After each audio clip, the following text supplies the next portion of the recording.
আসসালামু আলাইকুম রহমতুল্লাহ। সম্মানিত দর্শক শ্রোতা, আল্লাহর এই দুনিয়ায় যে যেখান থেকে আজকের এই ভিডিওটি দেখতেছেন সবাইকে জানাই আন্তরিক শুভেচ্ছা এবং আজকের এই ভিডিওতে সবাইকে স্বাগতম।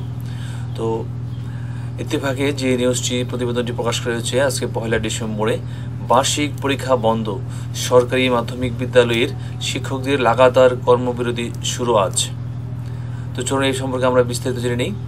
সরকারি মাধ্যমিক বিদ্যালয়ের শিক্ষকদের প্রবেশ পদ সহকারী শিক্ষক পদটি বিসিএস ক্যাডারভুক্ত করা সহ 4 দফা দাবিতে আজ সোমবার থেকে পূর্ণ দিবস কর্মবিরতিতে যাচ্ছেন শিক্ষকরা। কর্মবিরতির অংশ হিসেবে তারা চলমান বার্ষিক পরীক্ষা বন্ধ রাখবেন। 24 নভেম্বর বার্ষিক পরীক্ষা শুরু হয়েছে। বাংলাদেশ সরকারি মাধ্যমিক শিক্ষক সমিতির ব্যানারে এই কর্মসূচি ঘোষণা করা হয়েছে।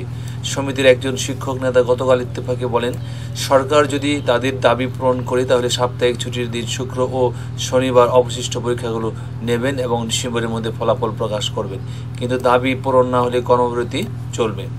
মাধ্যমিক শিক্ষকদের 4টি দাবি হলো সহকারী শিক্ষক পদকে বিশেষ সাধারণ শিক্ষা ক্যাডারভুক্ত করে এবং মাধ্যমিক শিক্ষা অধিদপ্তর এর গ্যাজেট প্রকাশ, বিদ্যালয় ও পরিদর্শন শাখায় কর্মরত শিক্ষকদের বিভিন্ন শূন্য পদে নিয়োগ, পদোন্নতি ও পদায়ন দ্রুত কার্যকর করা, সুপ্রিম কোর্টের রায়ের আলোকে বকেয়া টাইম স্কেল ও সিলেকশন গ্রেডের মঞ্জুরি আদেশ দেওয়া এবং 2015 সালের আগের মতো সহকারী শিক্ষকদের 2 থেকে 3টি ইনক্রিমেন্ট সহ অগ্রিম বর্ধিত বেতন সুবিধা বহাল করেই গ্যাজেট প্রকাশ।